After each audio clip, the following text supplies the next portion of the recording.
unidos, vamos a ir a la última iglesia de la serie de las 7 cartas a las iglesias del Apocalipsis. Qué bueno que podamos estar aquí esta mañana para adorar juntos al Señor, para también escudriñar las Escrituras. Vamos a Apocalipsis 3, del 14 al 22. Escribe al ángel de la iglesia en la Odisea: he aquí el Amén, el testigo fiel y verdadero, el principio de la creación de Dios, dice esto: yo conozco tus obras, que ni eres frío ni caliente. Ojalá fueses frío o caliente, pero por cuanto eres tibio y no frío ni caliente, te vomitaré de mi boca. Porque tú dices: yo soy rico y me he enriquecido, y de ninguna cosa tengo necesidad. Y no sabes que tú eres un desventurado, miserable, pobre, ciego y desnudo.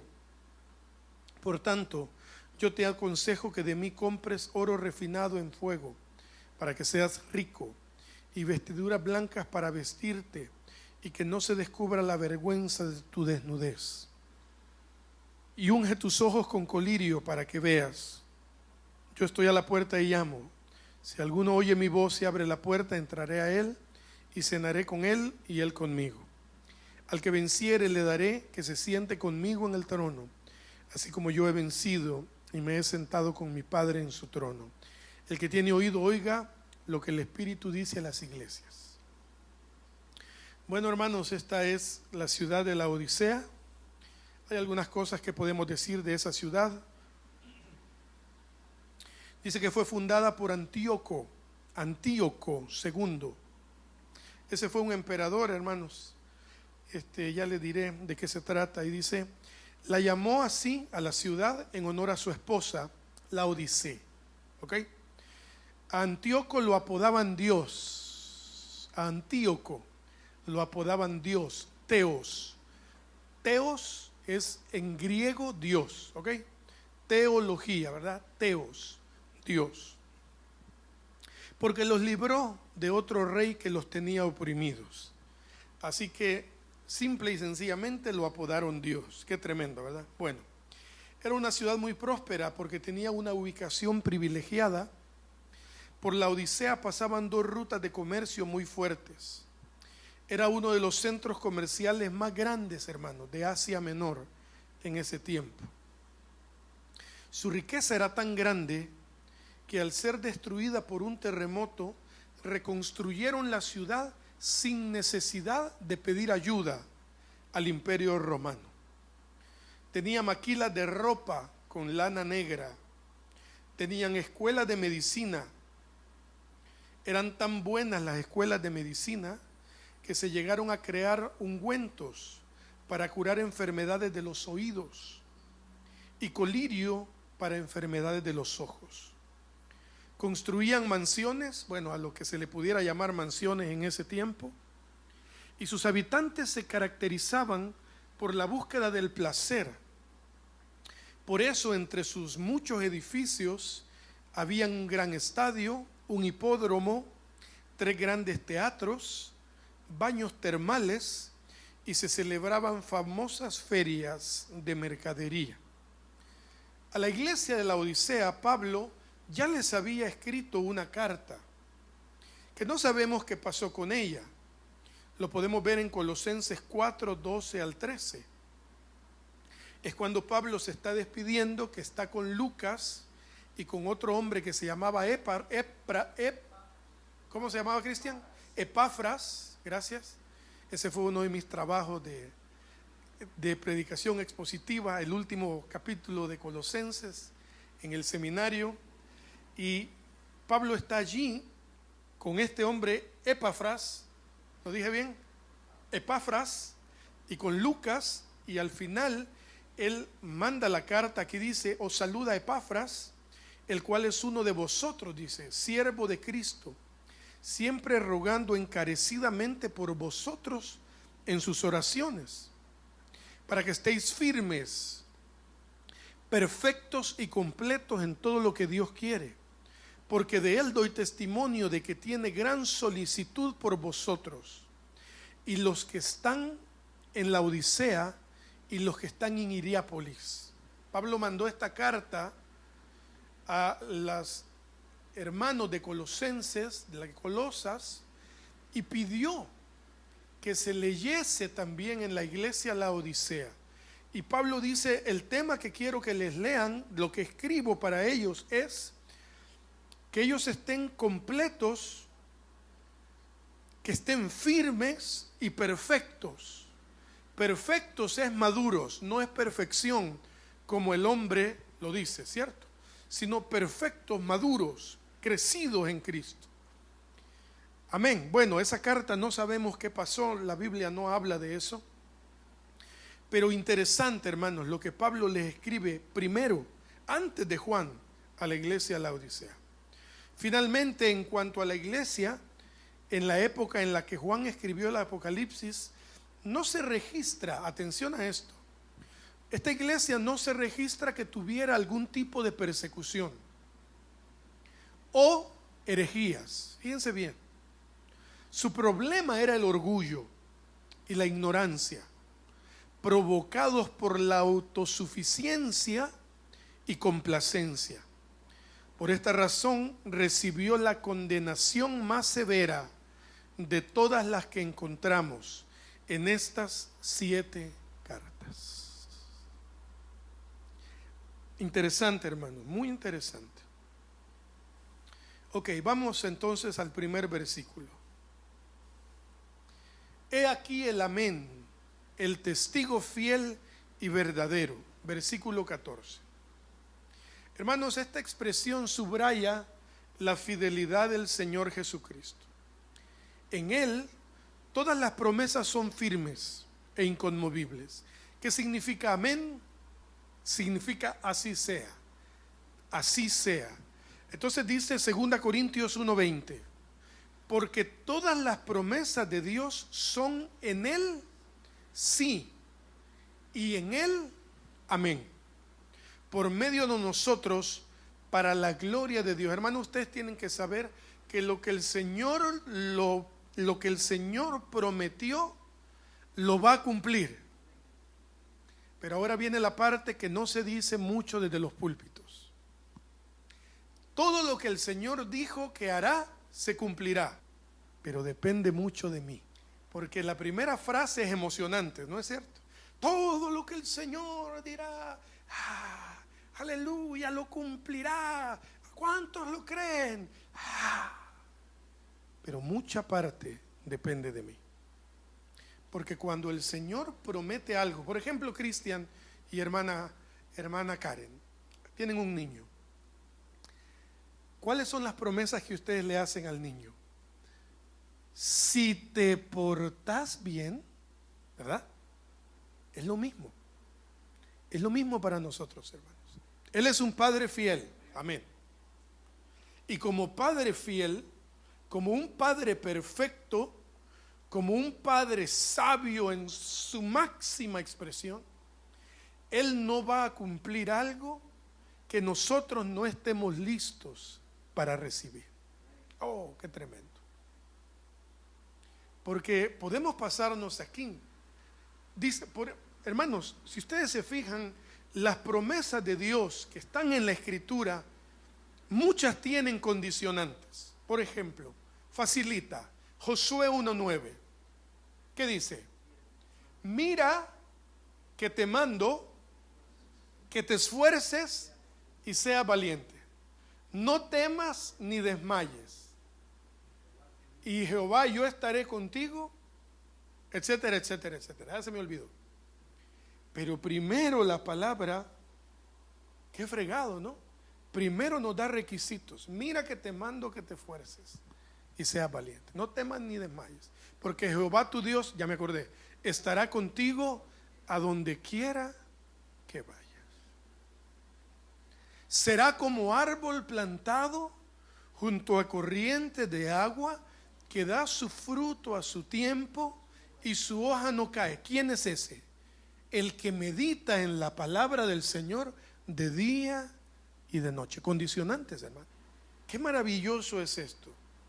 Pero cuando nosotros engranamos, encajamos con la voluntad de Dios, hermanos, entonces la palabra se cumple. Escuchen lo que dice otra vez, 2 Corintios 1:20, Daniel. Porque todas las promesas de Dios son en Él. O sea, Él no miente. Él dijo, esto es lo que quiero, esto es lo que haré. Él ya dejó ir la palabra. O sea, él no va a decir, no, después se la voy a cambiar porque es que, no. Él dio la promesa. Pero dice, por medio de nosotros, para la gloria de Dios. Él no va a hacer nada, Él no cumplirá nada que le dé la gloria al hombre. Todo lo que ustedes vean, hermanos queridos, de la gran soberbia de los hombres y mujeres que se levantan en este tiempo, por más que griten que la gloria sea para Dios, no es verdad. Todo lo que es para la gloria de Dios requiere humildad de la persona que lo recibe, porque la persona que lo recibe en humildad. Nada que viene de Dios a una persona humilde, sencilla, lo envanece. Nada. Es más, mientras más autoridad tiene la persona, mientras más conocimiento de la palabra tiene, a más conocimiento, a más autoridad, a más denuedo, a más discernimiento, la persona es más humilde, tal como era con Juan el Bautista. Juan el Bautista, hermanos, Isaías profetizó de él. Dijo, voz del que clama en el desierto. Ese era Juan el Bautista. Preparad el camino del Señor, enderezad sus sendas. Y agréguenle, hermanos, que no solamente Juan era la voz que anunciaba al Mesías, encima era primo de Jesús.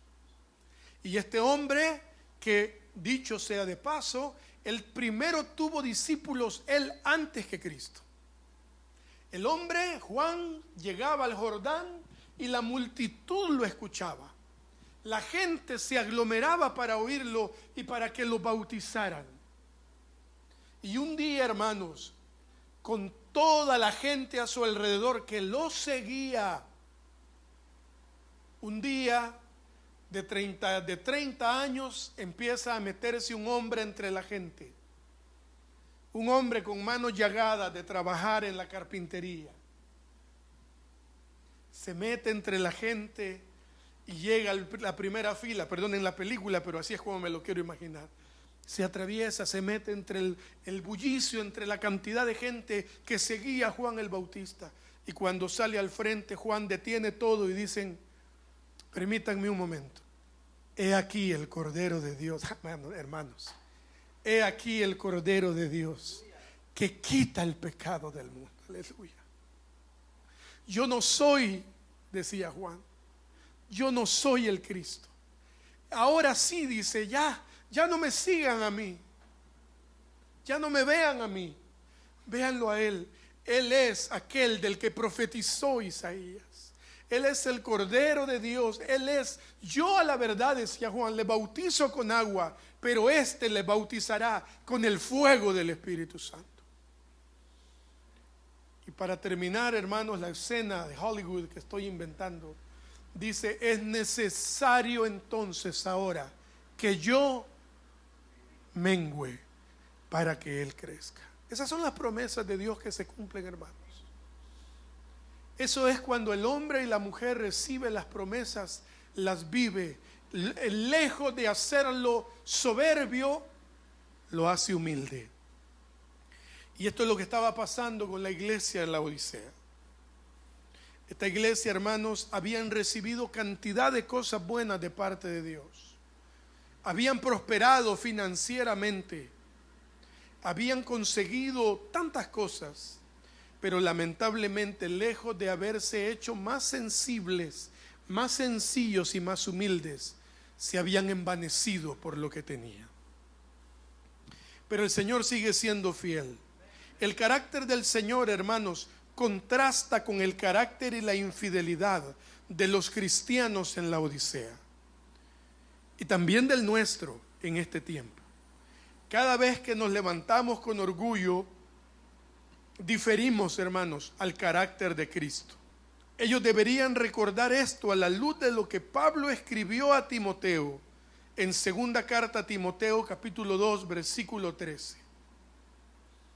¿Qué dice, hermanos? Si fuéremos infieles, Él permanece fiel. Él no puede negarse a sí mismo. Por eso es que Él se presenta. Él dice: he aquí el amén, el testigo fiel y verdadero. ¿Por qué? Porque Él sigue siendo fiel, hermanos. Él nos espera. A pesar de nuestra infidelidad, a pesar de nuestra indiferencia, a veces todos, hermanos, todos lo somos. Él sigue siendo fiel. ¿Cuántos no comieron esta semana por las lluvias? ¿Cuántos no comieron? ¿Cuántos no tomaron su medicina esta semana porque estaba lloviendo fuerte? Escuchen esto. Incluso la gente que tuvo problemas con la lluvia en sus casas, aún con ellos Dios fue fiel. Porque la fidelidad de Dios, hermanos, es como la gracia, es multiforme. Alguna persona en medio de una situación difícil, quizás atravesando se le metió el agua. Y escuchen, seré más profundo. Aún con la familia de la gente que murió, Dios sigue siendo fiel. Pero esto, hermanos, se requiere de mucho Espíritu Santo en el corazón para entenderlo. Nadie que no tenga la fuerza, la soberanía del Espíritu Santo dentro de él o de ella, entenderá que aún la muerte es parte de la fidelidad del Señor. Hace un año, mi tía estaba en sus últimos días. ¿Recuerdan? Ella estaba ya en los últimos momentos.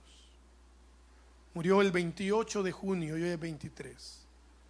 Yo todavía hace un año por estos días seguía creyendo que las inyecciones de hierro la iban a levantar. Pero no la levantaron físicamente, hermanos. El Señor la levantó.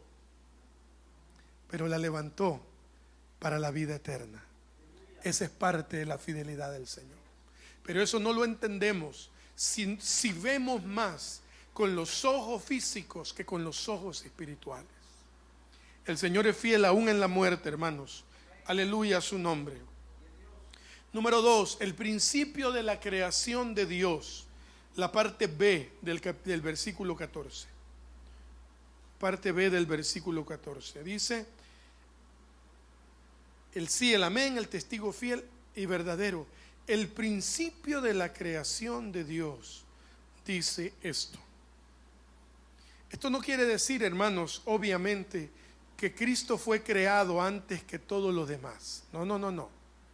Tal como enseñan los testigos de Jehová y los mormones en el presente. Los testigos de Jehová y los mormones son unas sectas los testigos de Jehová son más primos, ¿verdad? Es una secta totalmente errada, difícil, terriblemente errada. Los mormones están peores, pero ambos enseñan. Por eso es que ambos creen que Cristo no es Dios. Ellos creen que Cristo, como los musulmanes, ¿no? El musulmán cree que Cristo, como bien nos mencionaba Rodrigo el domingo pasado, es un tipazo, es un buen tipo. Es un profeta, es un hombre influyente. Lo creen. Y entonces los testigos de Jehová, para no darle la Trinidad a Cristo, dicen que fue creado por Dios antes que todas las cosas. Ese es un error rotundo. Lo que subraya aquí, hermanos, y en otros lugares, es la suprema autoridad, dominio que Cristo tiene sobre toda la creación por haber sido Él su creador. Para eso tenemos la palabra, para comprobarlo. Juan 1:3. Todas las cosas, ¿qué dice, hermanos? Todas las cosas por Él fueron hechas, y sin Él nada de lo que ha sido hecho fue hecho. ¿Saben ustedes lo que significa la palabra todo en griego? ¿Sabes, Cristian? Todo, así es. Absolutamente todo. Todas las cosas. La silla en la que usted está sentada, la materia prima fue creada por Dios. Sus lentes tan chivos de William. Esto, todas las cosas, la ropa, mis zapatos, mi piano, todo fue creado por Dios. Colosenses 1, 15 al 17. Colosenses 1, 15 al 17. Él es la imagen del Dios invisible, el primogénito de toda creación, porque en Él fueron creadas, hermanos, todas las cosas, las que hay en los cielos y en las que hay en la tierra, visibles e invisibles. Él creó el amor, Él creó el odio, que por cierto es la ausencia de amor. Él creó el amor, Él creó los sentimientos, las emociones, las que hay en los cielos, las visibles e invisibles, sean tronos, sean dominios, sean principados, sean potestades. Todo fue creado por medio de Él y para Él. Y Él es antes de todas las cosas, y todas las cosas en Él subsisten. Aleluya, hermanos. Todos los reinos fueron creados por Él. Y Hebreos 1:2 dice: en estos postreros días nos ha hablado por el Hijo, por Cristo, a quien constituyó heredero de todo y por quien asimismo hizo el universo. Y aquí este verso nos deja claro que no solamente es el creador del cielo y de la tierra, sino que también es el creador del universo completo. Ese es nuestro Jesús. Ese es Cristo, hermanos, el Señor, el Rey de Reyes. Cristo es la fuente, el origen de todo lo que existe. Y por esa razón, hermanos, en Él encuentran sentido todas las cosas, como lo escribió Pablo en Colosenses 1:16. Porque en Él fueron creadas todas las cosas. Bueno, ya lo leímos, ¿verdad? Principados, dominios, tronos, potestades, todo fue creado por Él, de Él, por medio de Él y para Él. Aunque tuviéramos todas las cosas que deseamos materialmente, hermanos, pero no tenemos a Cristo, seríamos pobres, así como la iglesia de la Odisea. Amén. Versículo 15: yo conozco tus obras, que ni eres frío ni caliente. Verso 15: el Señor conoce nuestras obras. Mateo 7:16. Mateo 7:16. Todos conocemos, aunque sea la primera parte de este versículo, que dice: yo conozco tus obras. No, perdón, que dije Mateo 7:16. Ahora sí: por sus frutos los conoceréis. Y fíjense bien, aquí estaba hablando de los fariseos. Aquí está hablando de los fariseos. O sea, Jesús dice: por el tipo de fruto, sea bueno o malo. ¿Acaso se recogen uvas de los espinos o higos de los abrojos? Hermanos, Él conoce nuestras obras, absolutamente todo. Cuando damos porque ni modo, porque de lejos el bicho tiró el agua al vidrio del carro, ¿verdad? Toma, Él lo vio. Cuando desde que vemos a la señora pidiendo en el semáforo, desde ya tomamos una moneda, ya la llevamos allí, también lo vio. La forma, hermano, la consistencia, todas las cosas las conoce el Señor. En este caso, hermanos, lo que Cristo reprocha a esta iglesia es que no eran fríos ni calientes. O sea, ni amaban ni odiaban. No se apasionaban por nada, ni por lo bueno ni por lo malo. Eran indiferentes.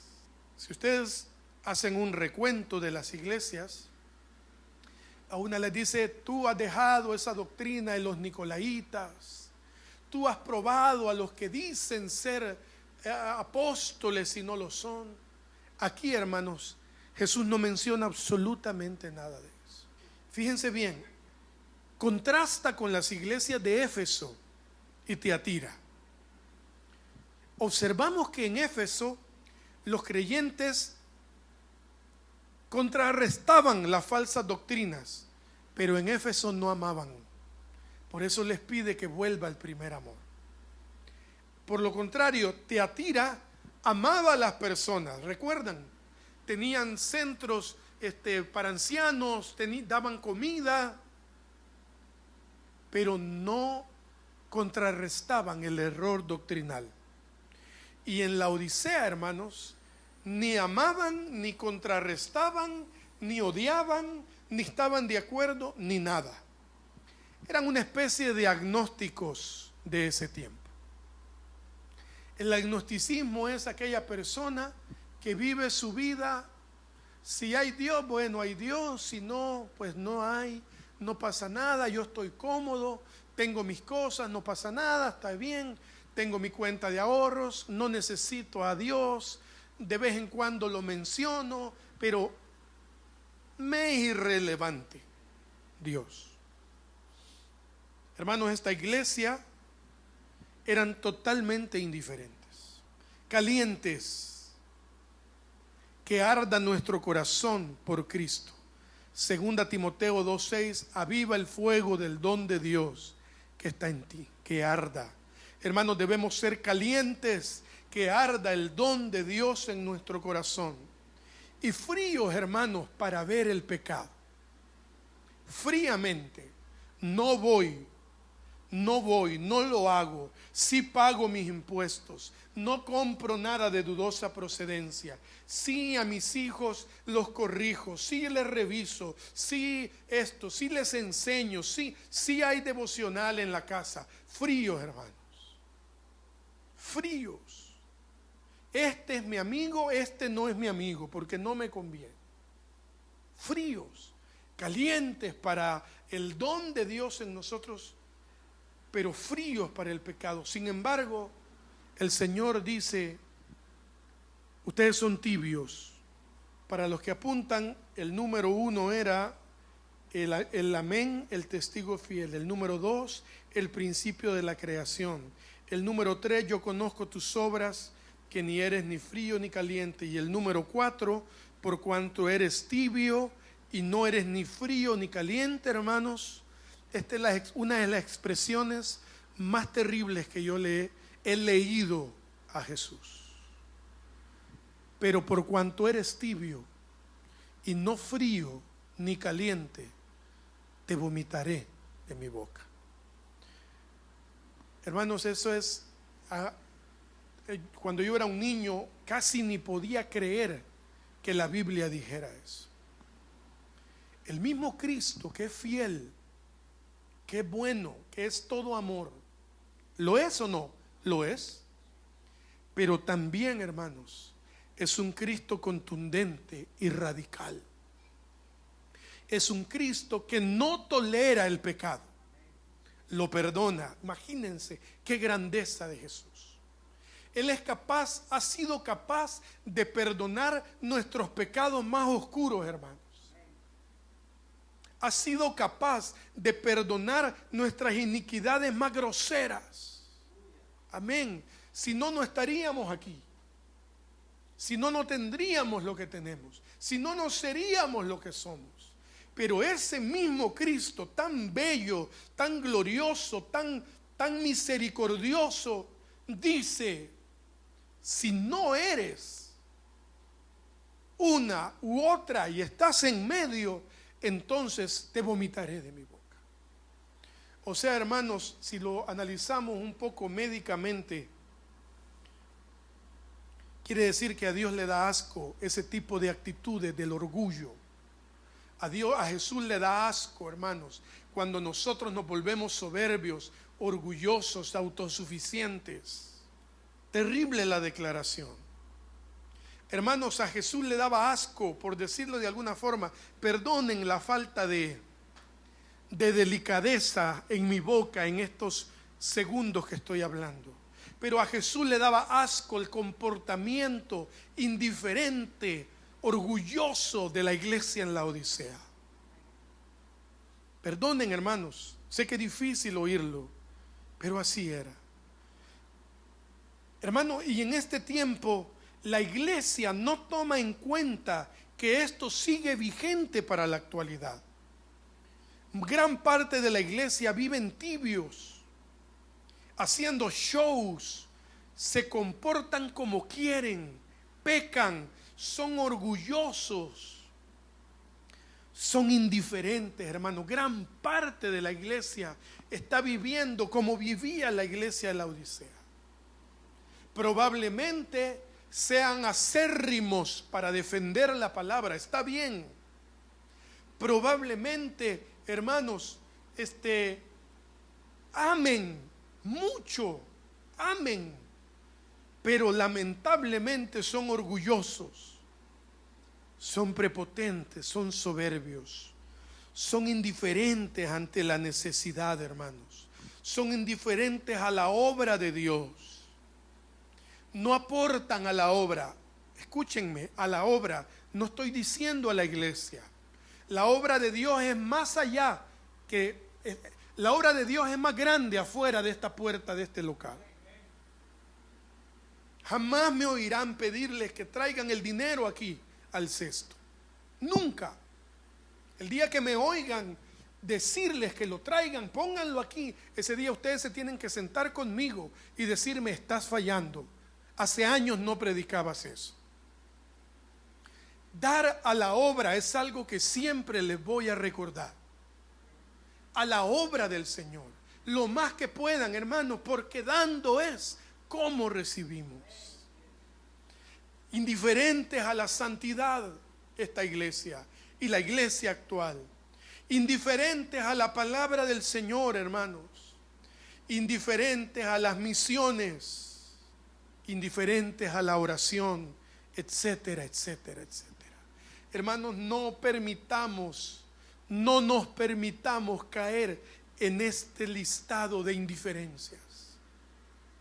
Amemos la obra del Señor, amemos la iglesia, no este local, entre nosotros.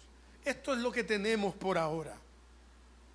Pero amemos la obra, amemos la oración, lo más que podamos, escudriñar la palabra. Amémoslo, hermanos, amémoslo. Ahora veía la inauguración de la Copa América. Hermanos, qué bárbaro el Señor, ¿no es cierto? Cómo Dios, a pesar de todo lo que está pasando, en su soberanía, se hace presente donde Él quiere. No sé si yo no sigo mucho el fútbol, pero solo quiero que Uruguay gane la Copa América. Ese es todo lo que deseo. Alguno dijo: ¿y por qué no Argentina? No, yo tengo mis razones porque quiero que Uruguay gane la Copa América. Pero hermanos, un pastor habló 1 minuto en la inauguración de la Copa América. Qué maravilloso el Señor. Dios fue el que abrió la puerta, hermanos. Y obviamente eso ha enojado a gran parte. Eso nos sirve para darnos cuenta cómo el mundo está lleno de odio por los cristianos. Fue una gran, maravillosa sorpresa para mí ver que un pastor le dieran 1 minuto en un evento de la FIFA para leer la Biblia. Hermano, yo no lo podía creer, pero ya que nosotros vamos entendiendo cómo va la agenda del mundo, ¿la vamos entendiendo o no? Tenemos que ir entendiéndola. Tenemos que ir comprendiendo muchas cosas. Dios le abre la puerta a este hombre para que por 1 minuto hable de Dios y de Cristo y grite un fuerte amén al final. Y aunque todo el estadio aplaude, son miles, quizá millones de gente que se ha levantado diciendo, criticando, juzgando, atacando mensajes de odio para este comportamiento, este fenómeno que sucedió allí. Él se hace presente, hermanos, y nosotros no podemos ser indiferentes a eso. No podemos ser indiferentes, por ejemplo, al show de Eurovisión, que es un concurso de música en Europa, todos los años. ¿Alguna vez oyeron del festival OTI de la canción? Eso era bien común en América, ¿sí? Bueno, en Europa se hace un concurso parecido, claro, con luces, pantallas y todo. El show de Eurovisión de este año, hermanos, yo no sé si se los mencioné alguna vez, búsquenlo, pónganlo en YouTube, Eurovisión 2024. Y ustedes se van a asustar de todo lo que pasó en ese evento, que ganó, si no me equivoco, ganó el de Israel, ganó, estaré diciendo cualquier cosa. Y la canción con la que ganó fue una canción enfocada en el LG, etcétera, etcétera, etcétera, etcétera. Uno de los youtubers que yo más veo, un venezolano radicado en Miami, que acaba de venir a El Salvador, que con Andrea hemos visto mucho tiempo, un hombre que habla del tiempo que lleva viviendo en Miami, cómo fue su proceso migratorio, su salida de Venezuela, muy cultural, muy educativo. Un día de estos, YouTube le manda un reconocimiento a nivel mundial en el mes de este orgullo del mes de junio, ustedes saben a lo que me refiero. Le manda ¿qué dije? Un reconocimiento, gracias mi amor, un reconocimiento, y le dice, te vamos a poner en el hall, en el muro principal de YouTube, como uno de los youtubers que apoyan el movimiento LGBTI, etcétera, etcétera, etcétera. Y el muchacho, joven, 35 años, para celebrar ese reconocimiento a nivel mundial, toma una decisión y dice, para agradecer, ya que yo casi no hablo de esto, de mi ideología, de mi orientación, ahora que YouTube me ha dado este reconocimiento, voy a agradecerles y voy a convertirme por un día en un drag queen. ¿Alguien sabe qué es un drag queen? Búsquenlo, apúntenlo y vayan a buscarlo. Drag queen. Y el muchacho va a un salón donde literalmente, hermanos, lo convierten en esto que les estoy diciendo. Y no solamente sale a las calles, se va a uno de los bares más famosos de la calle esta famosa en Miami, y grita y dice, yo he hecho esto porque estoy harto de que en mi país se meta preso o se expulsen de los lugares a dos hombres que, etcétera, etcétera, etcétera. Esta iglesia era indiferente a todo eso. Cuando la palabra les dice, ustedes están tibios, les está diciendo, parte de lo que les está diciendo es, ustedes están viendo todo lo que sucede alrededor, el pecado, la perversión, las ideologías, y ustedes no hacen nada para que el nombre de Cristo sea levantado. Eso es ser tibio, hermanos queridos. Probablemente usted y yo no vayamos a un bar a gritar, nada, Cristo los... No, hermanos. Pero las estrategias las da el Señor.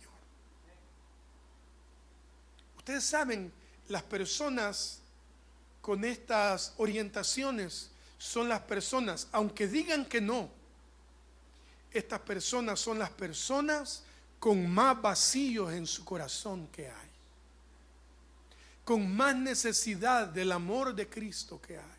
Ya hemos hablado de esto, hermanos.